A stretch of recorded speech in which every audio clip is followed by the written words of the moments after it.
Oh, Aloha Gangeh, we're just gonna jump straight into it. Right there, turn on your GoPro. You like, make sure you're in the video settings now. Just keep hitting this power button. This is it, but I'm gonna show you. Photos, time lapse, video. All right, now that you're here, you're gonna have this menu at the bottom. Right here, mine says Epic because I made my own, but you can whack this. It's gonna bring up all your presets. Now you can go ahead and make your own, or you can just edit one of these ones and use them. So you hit that pencil, go bring you to this page. So here we're gonna set your resolution and your frame rate, or your frames per second. To change this, you just go ahead and click on what you want. 5K, 4K, 2.7. I like to shoot in 2.7 because not only does my data and my memory get saved, but I can still get that 4K crisp look in my post-editing production. And to change your frame rate, it's the same way. You just click on these numbers. But if you can tell, some of them are white and some of them are gray. So if it's gray, that means it won't work in that resolution. So let's see if I hit 30. It changed my resolution to 4K, so keep an eye on that. But I want to change it back to 2.7K and 60 frames a second. When you're done, just whack this and back out. Now let's change your lens setting. Now if you ride dirt bike like how we do, you're going to want to shoot in super view. This will give you the best field of view. You're going to catch your handlebars, you're going to catch the side of you, you're going to catch the trail in front of you.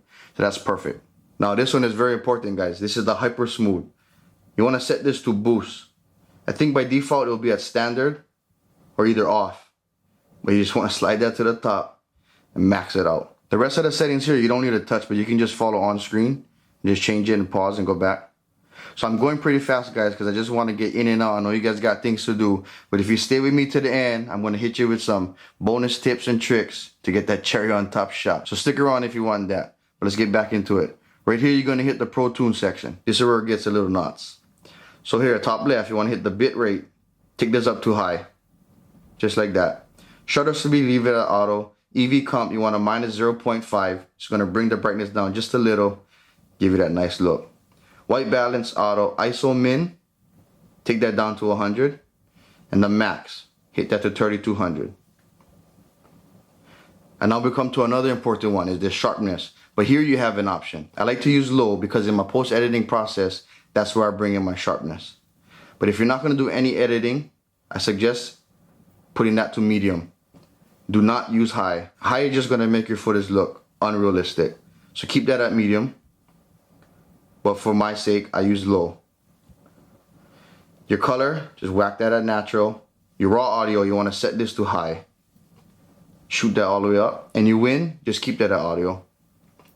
Now here's the shortcuts. You can set these to whatever you want, but this is the settings that I'm using. And these pop up on the main screen when you're filming. As you can see right here. These 4 little things.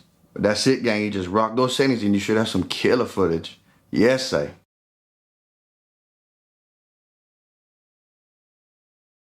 Bonus tip number 1. Right here. This dongle clamp. Now this clamp is pretty strong. It's going to grip onto your helmet real tight, and it was actually made for motocross riders. These guys are jumping like 30 feet, 40 feet, 25 feet, landing, and this clamp is still holding on their GoPro. So if it works for them, it's got to work for us trail guys.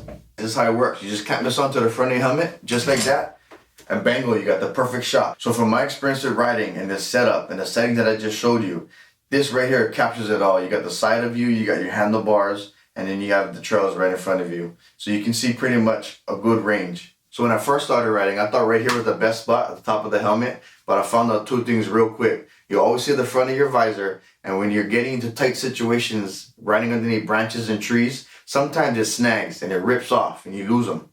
Then you lose money, and we cannot be having that. So bonus tip number 2 kind of plays along with the first one. It's this housing, this GoPro housing with the skeleton back. Now it comes with a hard back and a skeleton back. All you gotta do is swap it out. You wanna use the skeleton one for certain reasons, I'm gonna tell you right now.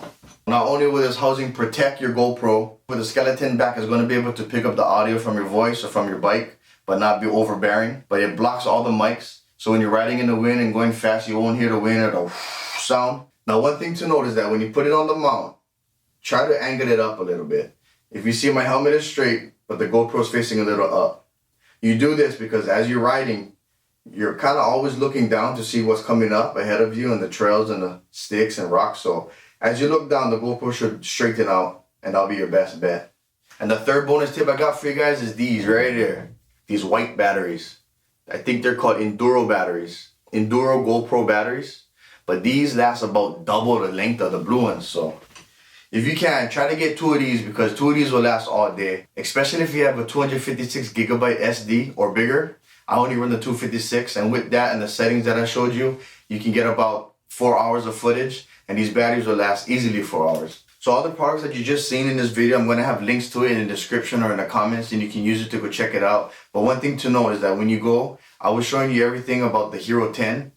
So when you look at these products, make sure you're getting the one that's right for your GoPro so it'll fit and you don't have to waste your time. I really hope these settings and these tools and these tips and these products can all come together and help you start getting better footages out of your GoPros. So I am an Amazon affiliate, and if you use the links below and do end up making a purchase, then a small commission may come to the channel's way, and that would be solid. As always, I appreciate the support, guys. And if you like this video, please give it a thumbs up or subscribe, because that help out the channel. And I'll catch you guys in the trails. Aloha Gangeh. Yes, I.